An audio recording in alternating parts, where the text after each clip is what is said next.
Stoli Vodka is one of the world's most awarded premium vodkas. With a commitment to uncompromising quality since 1938, Stoli controls every aspect of its vodka making, from planting, harvesting the finest ingredients, to distilling and bottling. This process has been followed for decades to guarantee the consistency and quality and signature ultra-smooth taste in each iconic bottle produced. Isn't it time you picked up Stoli Vodka for a try? For those who know their vodka well, and themselves even better, Stoli, the vodka. Check out Stoli as the official vodka in Sports Illustrated swimsuit issue. Enjoy responsibly. 40% alcohol by volume. Imported by Stoli Group USA, LLC, New York, New York. I'm Adnan Verkin for Trey. We're Golic and Wingo on ESPN Radio and ESPN2. As always, we are presented by Progressive Insurance. All of our phone guests in the Shell Pennzoil Performance Line. And this hour of Golic and Wingo is brought to you by La Quinta Inns and Suites. Book at LQ.com and win at business. Before we get to what's trending, we do want to talk a little more Winter Olympics. Yes. Our man Brett Parada was passing us along. Red Gerard, he's the 17-year-old who won gold, snowboard slopestyle. He actually, speaking about Dwayne Wade and habits and all that sort of thing, Red overslept the day of the event after falling asleep watching Netflix the night before, locked into Mudbound.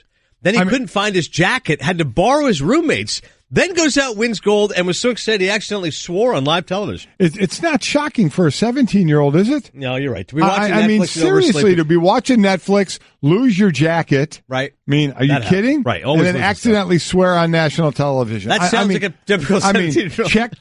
Check for a 17-year-old. Probably a 30-year-old as well, but a 17-year-old. And Chloe Kim, another 17-year-old, dominating, winning gold. I mean, these are 17 years old. Yeah, it's incredible what they're doing. Pyeongchang, there you go. Yeah, we will a little more Olympic talk here as well from our man Brett Parada. We were talking earlier, we love the luge. We love the luge. Jay Billis says he'd want to be a luger, and we said, actually, no. Brett taught us it's called a slider. Slider, not a luger. Jason's still a luger. We have more luge nuggets. Go ahead, Brett.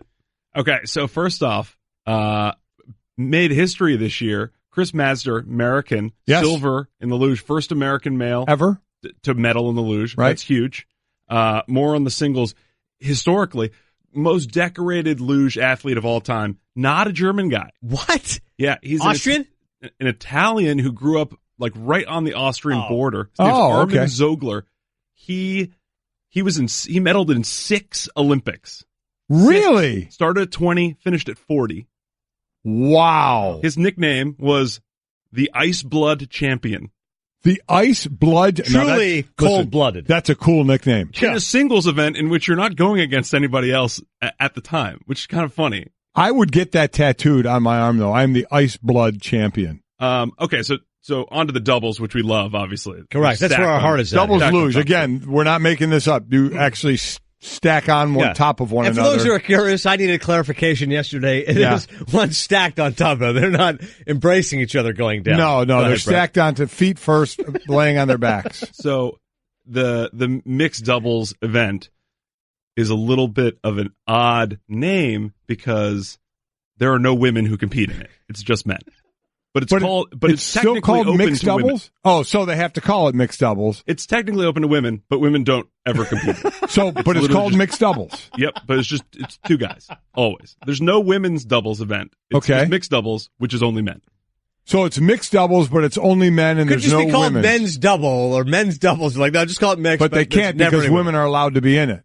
Yeah. It's a silly thing. Okay. And now for our best note of the day, I've been told by producer Dan Stanley. Best note of the day. 1976. The 3 medalist teams in doubles each had an athlete named either Hans or Franz. We are Hans and I'm Franz, and we are here to pump you up. You cannot make that up. Yes!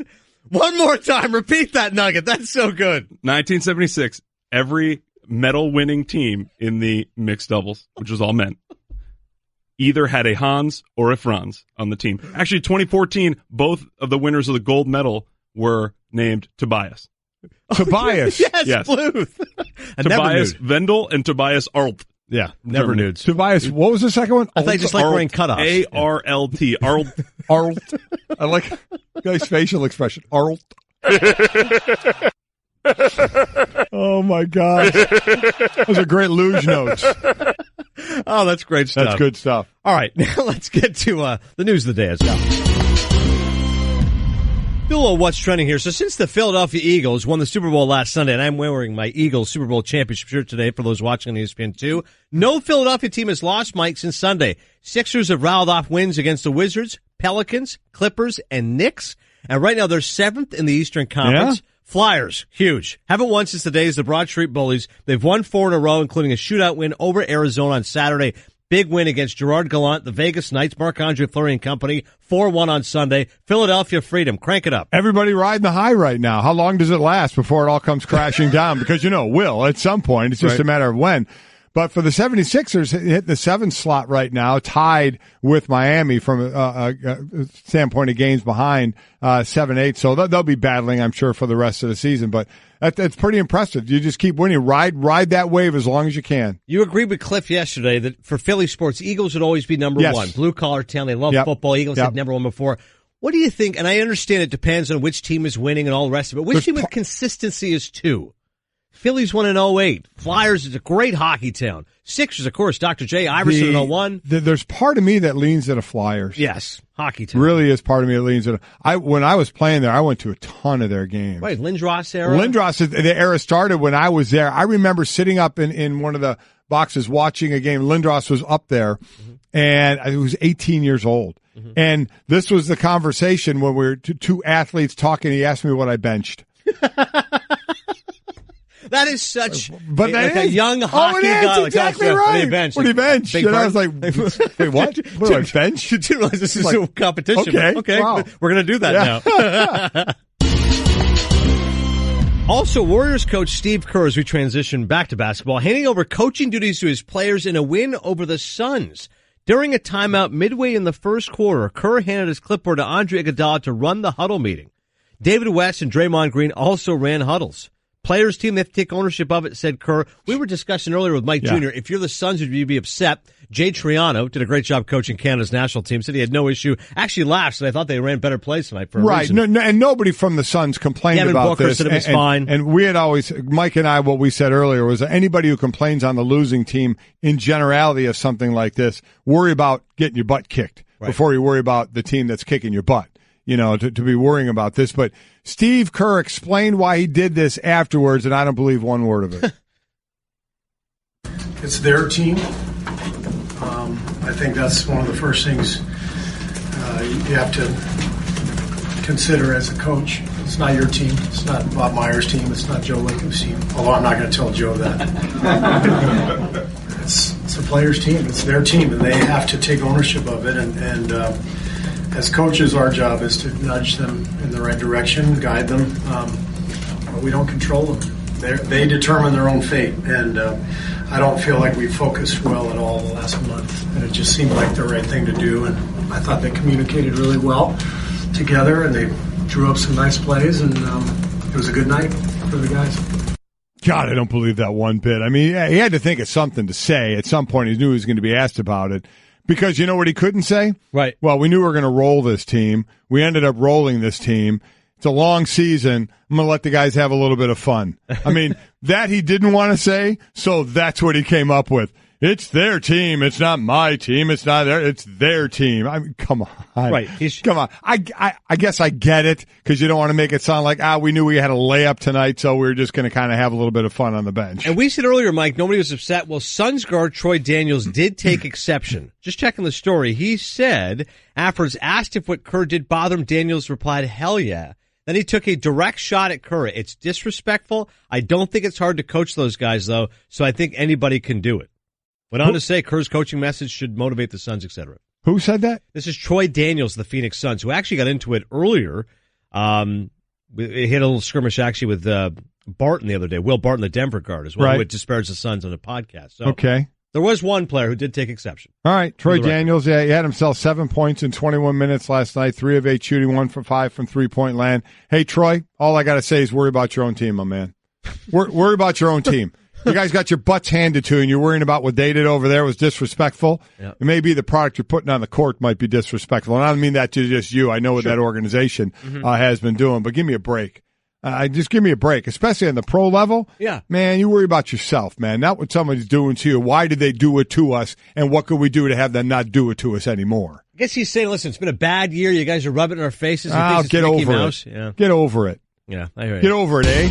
Yeah, exactly. We'll get to more in a second. Here's really the news story of the day. Miami Marlins Great Sea Race. Mid-game mascot race between Bob the Shark, Julio the Octopus, Angel the Stone Crab, and Spike the Sea Dragon is coming to an end. The Great Sea Race began in 2012 when the Marlins opened their new ballpark. The 4 sea creatures would come out in the middle of the 6th inning and race down the warning track to the left field corner before turning to the finish line at third base. I understand if you want to trade Giancarlo Stanton, Marcell Ozuna, Christian Yelich, I got it. You want to fire a bunch of beloved Hall of Fame coaches? I understand. Tough decisions got to get made. But seriously, is there no justice? Is there no heart when it comes to Derek Sanderson Jeter if he is literally canceling the Great Sea Race and not giving all of America an explanation what as to why? What are we doing here? They get rid of all these people, raise ticket prices as much as 40%? 40% for some tickets. You get rid of the mascot race. Oh, by the way, the Marlin mascot will still be there, but Don DeCicco, who appeared as Billy the Marlin at home games for more than a decade, was fired this week. The team confirmed the termination Tuesday, saying Billy the Marlin will remain the team's mascot, but with a different person in the costume. They did not give a reason for the firing. We don't have a reason for why the mascots aren't racing anymore. We do know they've gotten rid of all the talent on that team, and they've raised ticket prices. Derek Jeter must be a fan of the movie Major League. Exactly. Don't you think? About what's going on to try and lose every game out there? What and have no interest at all? What is going on? Buster Williams explained to us about this whole concept of tanking and why it's become prevalent or more desirous in baseball. You've seen the success the Cubs had, last place in the Central, and then going to win the World Series. Houston obviously famously tanking, and now the Marlins are going to try that approach. But you're right. I mean, this is just fan-friendly stuff. The Great Sea Race, how is that harming anybody? I mean, in all honesty, why no reason? Yeah. What? No reason for the mascot. I'm waiting to hear. Did the guy do something? With no reason. I have no idea. I don't know. Replace with something, right? You just go, listen, we're tired of this. We felt we need something new, so now we're going to do this. You don't just go, we're getting rid of the sea race. We're getting rid of it, and then that's it. Very strange. All right, way to play to the fans.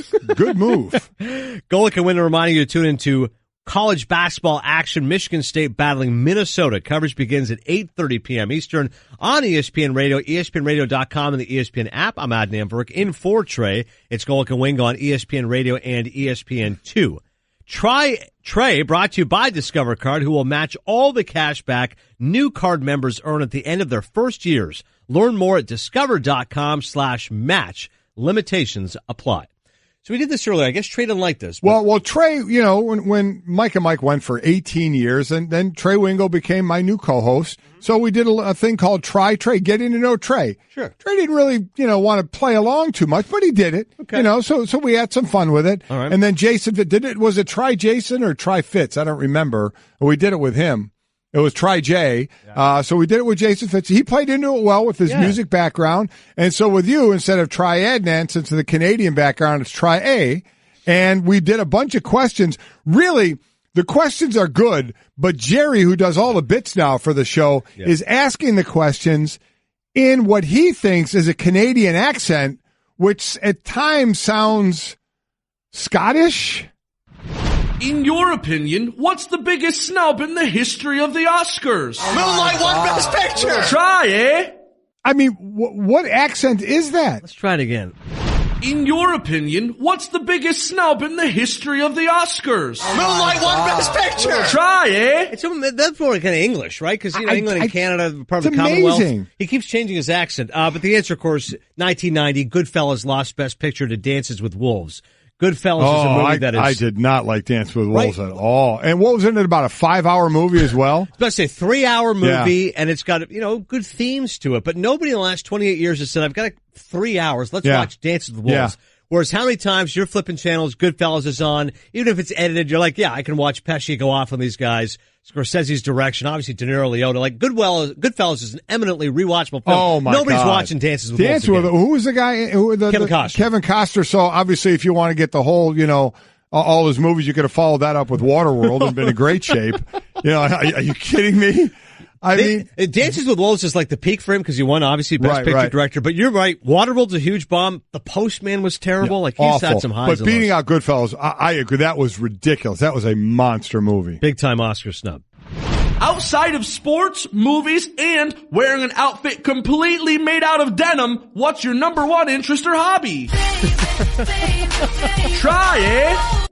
Yeah, well, I'm glad you mentioned the denim, of course. Yeah. The Canadian tuxedo. as it's known. yes. Yeah. You know, listen, I got 3 young kids, man. I like spending time with the boys. We go to the park, play catch, playing basketball right now. My son Yusuf. How old are they? 9, 6, and 1 now. So we're in the Little League sports and all no that? question. Yeah. I told you last year, I get really into it. As a matter of fact, Yusuf had a basketball game on Sunday where I was there, and one of the scoreboard messed up. He scored his only basket of the game, and they gave it to the other team. So at halftime, I go over, I just politely ask the guy, I'm like, hey, you actually wrong basket. And the guy looks at me and goes, oh, I know you. I heard your story with Golic. You take this stuff really seriously. Oh, no way! I swear to God. I go, no, I'm not that guy. I'm just telling you. Like, he's going to get one. No, Have you ever gotten thrown out of one of your kids' games? I have not, but we're asked to leave, asked to sit down, asked to be quiet. I was about to say, wait for it.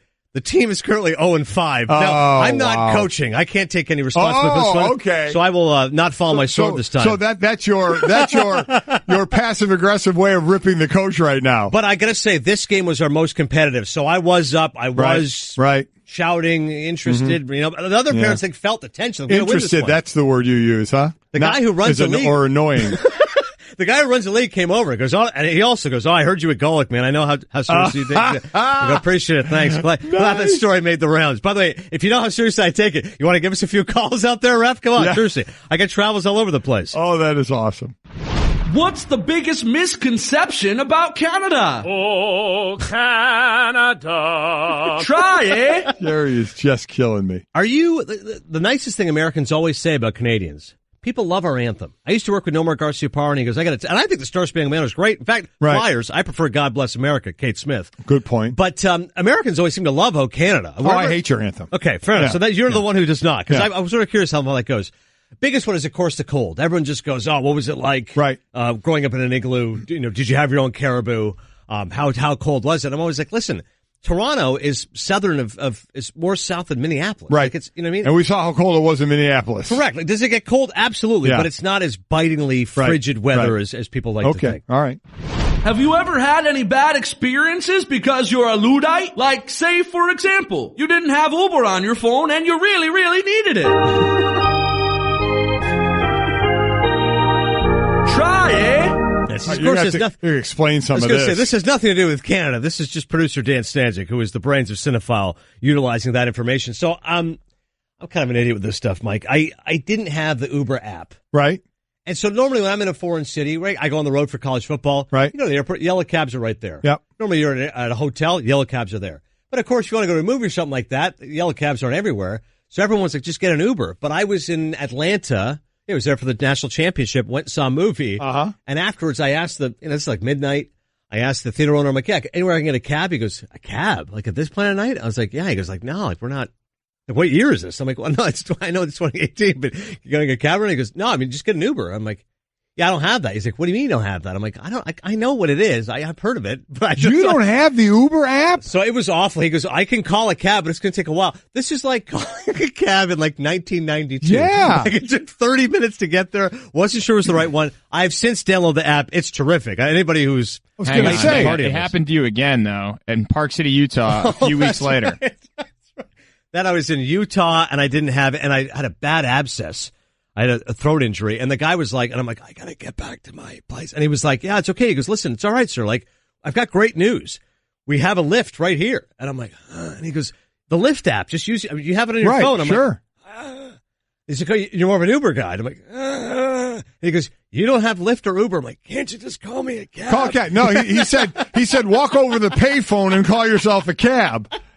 Oh my God! We have these things called iPhones. Are you serious? I have since taken measures to download. No, I'm not gonna lie. I wasn't into it at first. It was when the Super Bowl was in San Francisco. Okay. And my daughter was out there working for the NFL, working the Super Bowl, the different events and stuff. Yeah. And we were somewhere on the street, and she said, "Oh, I gotta get an Uber. I gotta go head off." And I said, "You know what?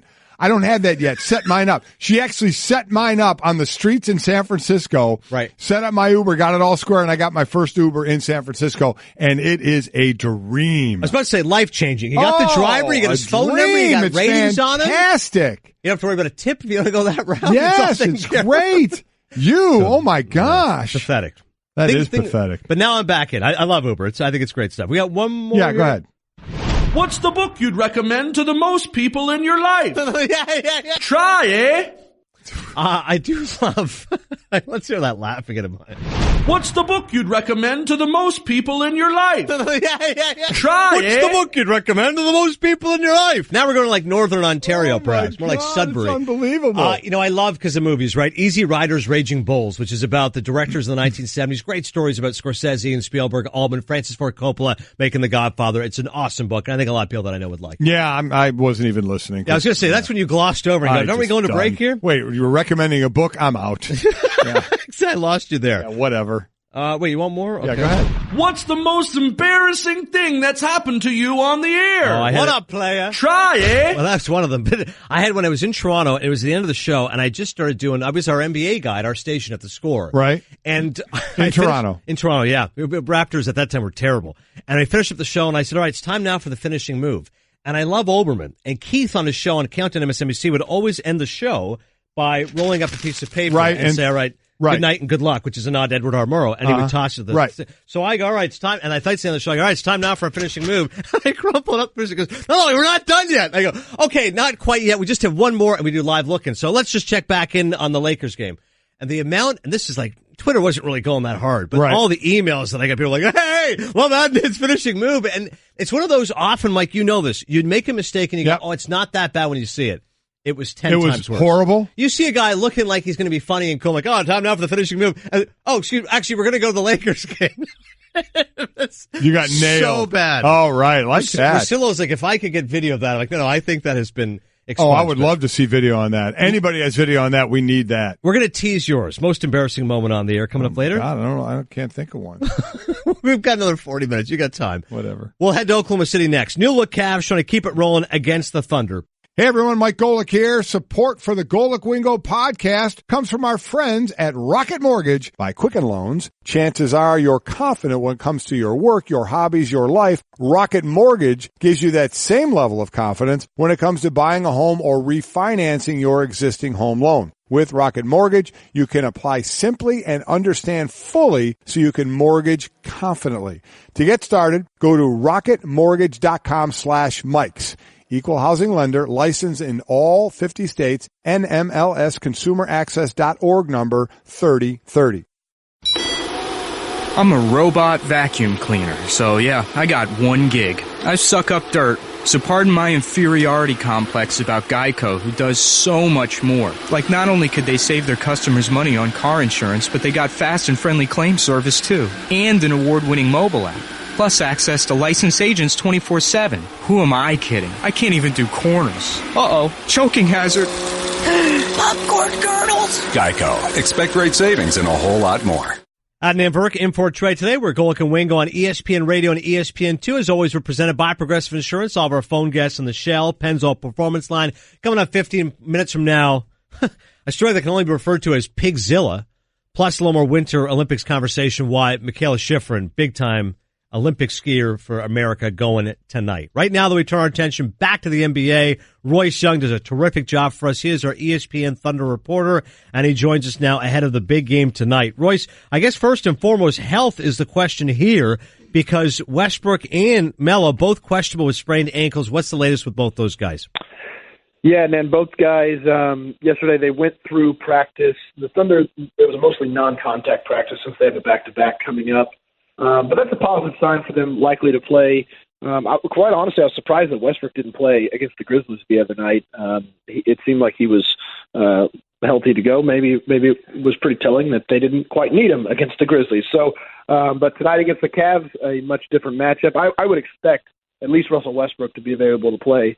Melo's a little more questionable, but we'll get a little more info here when the Thunder go through shoot-around in about an hour and a half or so. So, this was a team, Royce, early on you wonder, boy, it's taken them a little bit of time to find their chemistry. They hit a nice stride, but losing, 5 of the last 7? Where is this team right now?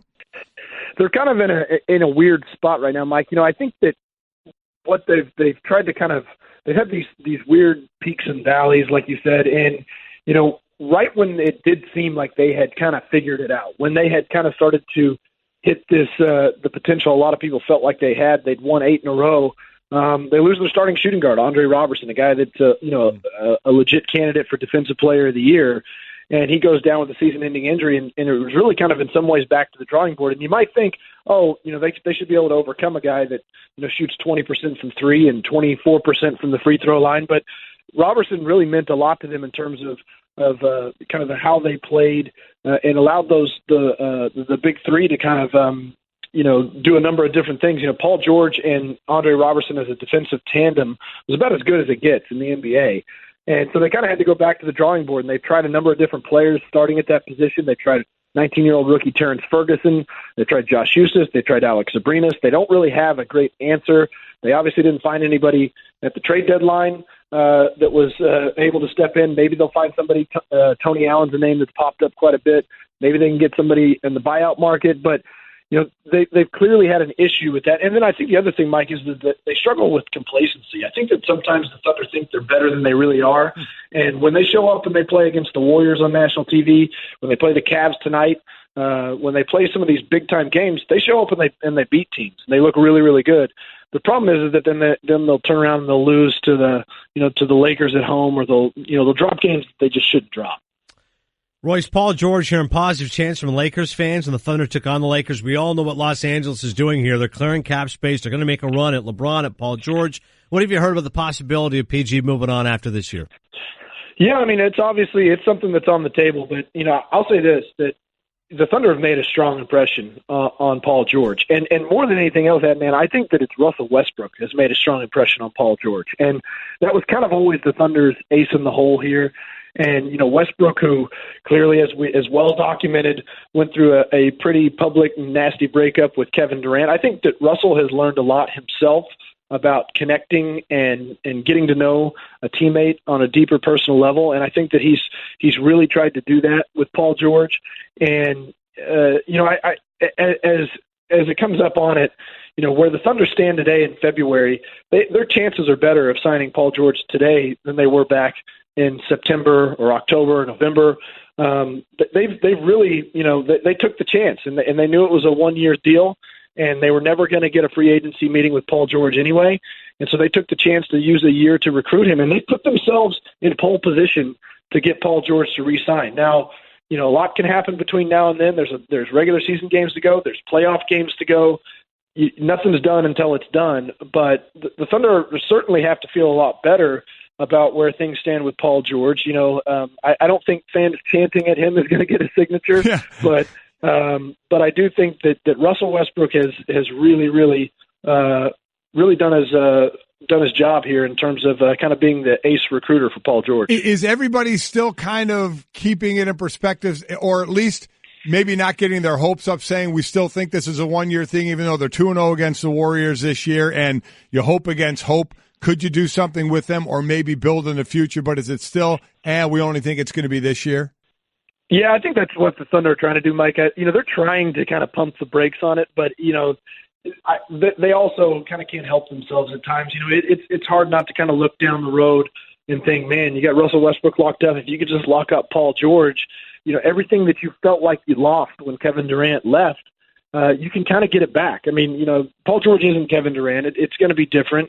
But the idea that, a team could lose a transformational star like Kevin Durant and then basically recover instantly is kind of unheard of in professional sports. Most of the time you go in the tank for the next 10 years and it takes you a long time to dig out. And so, I think that they kind of can't help but think about, man, if Paul George will just re-sign, that's kind of a fairy tale in a lot of ways. Talking right now with Royce Young, ESPN Thunder reporter. OKC 2-0 against the Warriors. They're currently in 5th spot in the West. They're 2.5 games back on the 3 spot if they want to avoid Golden State in the second round. Royce, Victor Oladipo, Enes Kanter, they have been producing their first years away from OKC. Any regrets from the franchise to let those guys get away? I don't think so. The moves they made were the kind of the high risk, high reward, like we talked about. I think that there's been a lot of focus on Oladipo and kind of how he's blossomed away from Russell Westbrook, and a lot of people have wondered that. If you talk to Victor and if you talk to people around Victor, one of the first things he does is he credits Westbrook that Westbrook kind of taught him how to work, and those two guys went through a lot of off-season workouts. Westbrook was kind of part of Oladipo transforming his body, getting a little better shape. Westbrook, I think, one of the things that Westbrook is well known for is watching just constant film. And so, I think that's been something that, there's been a little bit of a unfair narrative built around Westbrook that like, oh man, these guys got away from Westbrook. Now they're good basketball players. But, Westbrook is a very unique, distinct type of player, and he can be difficult to play with. And I think it might take players time to do that, as we've seen with Paul George and Carmelo Anthony. But this was a swing for the fences move by the Thunder. And while, and in their minds, they're quite happy to see other players do well because, it kind of just increases what the reputation they have and what people think that when you do a deal with the Thunder, you might be getting a pretty good player in return. All right, Royce, the easiest observation for you, that this coming from a guy born and raised in Cleveland. After the Cleveland moves in their game against Boston, obviously you think like I do, it's the best team in basketball now, correct? Yeah. Yeah, I'm trying not to overreact here, Mike, but they're clearly winning the title this year after one game. Royce, enjoy the game tonight. Thanks for the perspective, man. Thanks, Royce. Appreciate it. You bet. Thanks for having me. All right, Royce Young, all over the Thunder tonight. Yeah, Cavs going all the way. We all know that. Mike and I have been all over the Winter Olympics, and for good reason. Tonight in prime time, you'll get figure skating. The pair short program is the Americans' married couple, Alexa and Chris Knierim. Also, they have two cats, Scarlett and Muffy, and two St. Bernards. We'll do a little dog show talking. Oh, we definitely will as Westminster finishes up tonight. Women's alpine skiing, the slalom. Michaela Schifrin, one of the biggest stars of the women's team, was going tonight. So let me ask you this. We've talked about some of the people who are winning medals. Mm-hmm. We know in like the Summer Olympics, you're like the names that end up getting the marketing. Michael Phelps has been that guy. The gymnastics team picked someone from, the that end up getting the marketing deals. Right. Who gets that? Who gets that in the Winter Olympics? Who's going to be that? I mean, Shaun White has had it in the past. Right. But, I mean, with the two 17-year-olds, Red Gerard, Chloe Kim, both 17, both winning golds. You just mentioned a couple of the others. Right. Schifrin and yeah, I feel like you're right. Shaun White, Lindsey Vonn, if she has success again, obviously major names. And they've already been out there. Yeah. So who? But Schifrin, I feel like if you know the sport, you know what a huge star she is, but maybe she doesn't have the Q rating. See, that's the thing. I mean, it seems like there's Schifrin should explode if she and we don't have that name figure skater because that's always a big win in the Winter Olympics, but we don't have that name person. So I'm wondering who will make out in this, who will make out in the marketing campaign for this. And I know we still have a ways to go and more to do, but usually somebody makes out in this thing, and I'm just trying to think who that's going to be. You're really going, could it be the two 17-year-olds? Wouldn't that be something? Well, Red Gerard's Red amazing. And Chloe. And give it up to Chloe Kim. I mean, for those that don't know the story, youngest woman to win a snowboarding medal in Olympic history. She's a couple months shy of her 18th birthday. She took gold in the halfpipe. And not only gold, she dominated. Right. First one was so good, already had it wrapped up. And then the last one was just for fun, and she still killed it. All 4 rounds, she scored above 90 points. Not one other competitor scored 90 points in one of the rounds. So that's complete domination. And we had heard of her name, and she had been talked about going into it. So I wonder, Red kind of came. Red didn't even think he was going to be there. Exactly. Red's getting up in the morning, can't find his jacket. Slept in watching Netflix. Red didn't think he was going to win the gold, so maybe he'll be that guy. Chloe, right? There's a lot of talk about her, even though how young she is, about how she could do in this Olympics. So maybe it will be them. Maybe you package the 17-year-olds. That's true. And you're right about those sports. Like Shaun White's going tonight, the men's snowboarding halfpipe.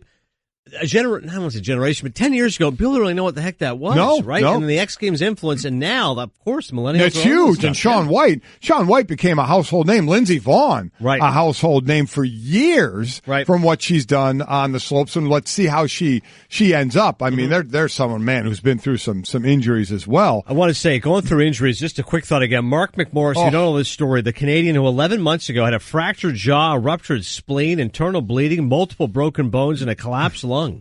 I was pretty sure I was going to die, recalled the Canadian snowboarder who had missed time to jump and struck a tree in midair. I mean, and did all that damage and comes back, and where Red Gerard wins the gold, he wins the bronze. Right. He comes back from that injury and wins a bronze. He'd won a bronze in 2014, and then before this hitting the tree, in 2016, he broke his femur and had a rod put in his leg.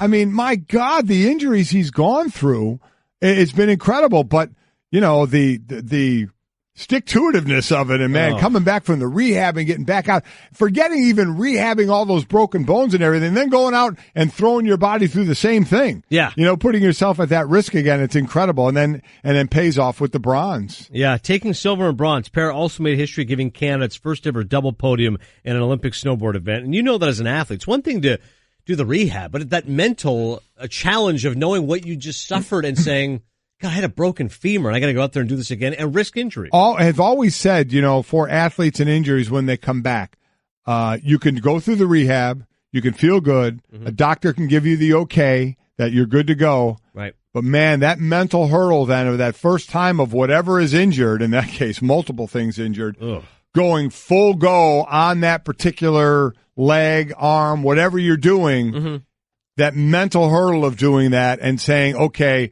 physically, I feel good. The doctor's cleared me physically, but mentally, I got to get over that hurdle of just throwing myself down there and doing it again. That's something. So that's very, very impressive.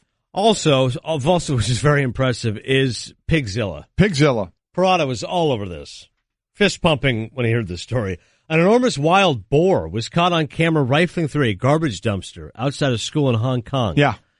The video shows the feral pig standing on its hind legs as 3 younger piglets standing around the dumpster. Waiting for dinner. The odd-help pig grabs trash bags in its mouth, trying to free the delicious garbage from the confines of the dumpster. The clip cuts off before viewers can see if the beast was successful in its efforts. But comments in the post with the caption, it's uploaded by user 2dongdong with a caption that translates to Pig King, indicates the dumpster was outside a primary school in Hong Kong. Wild boar, Mike, are common in the hills around Hong Kong. The beast can weigh up to 450 That's monstrous. pounds. You see that roaming around. A wild boar. Go out to throw something out in that dumpster, and you go see a wild boar up on its hind legs getting trash out for its 3 piglets. Oh, that is my God. Horrifying image. Will that get you running the other way? Well, where we are in Scottsdale, and when we go up there, javelinas running around. It can be kind of a sight because they don't see very well. So, you just kind of, stop, stand still, let them go do their thing. But to see them kind of running around can give you, put a little fright in you. I was going to say, it'll stop you in your tracks. Yeah, and do a little thought in the dog show, which will be finishing up tonight. The latest, the Westminster Kennel Club dog show. So the Border Collie had the Slick night last night. Slick and handler Jamie Clute, who said, he's a blast. He bites my feet and licks my ears. Yeah, there you go. So your group winners last night were Slick in the Herding, a Border Collie. The Hound, it was Lucy, a Bonzoy or a Borzoi. I don't even. A Borzoi? I don't know. It's like a greyhound. Okay. It's like a greyhound. It's a very pretty dog, Lucy. It's a very pretty dog. Non-sporting group was Flynn, the Bichon Frise. And in the toy group, Biggie, the Pug. So that's going to be my favorite. You're all about pug life. So tonight we have the sporting dog, the working dog, and the terrier. And then after we get a winner in each of those groups, those 7 then will go for Best in Show. By the way, great movie. But we'll go for Best in Show. And since I have a lab at home and 2 pugs, I'll be pulling for either a lab to win Best in Show or the pug to win Best in Show to try and pull that one off. We'll see. Amazing, though. You got Michaela Schifrin, you got Shaun White tonight, you got Paris Figure Skating. And Biggie the Pug. Biggie the Pug. You're all about that pug life. Absolutely. I got that pug life. And we'll also get Golick's most embarrassing moment on the air. Since I teased it, we'll get it tomorrow. Do I have one? You got to have at least one. I'm sure I have one. 18 years on the air. I'm sure I have something. I just forgot it. Also, guest tomorrow, the great Keith Olbermann and Tim Legler talking about that good NBA action tonight. We'll see you tomorrow on Golick and Wingo.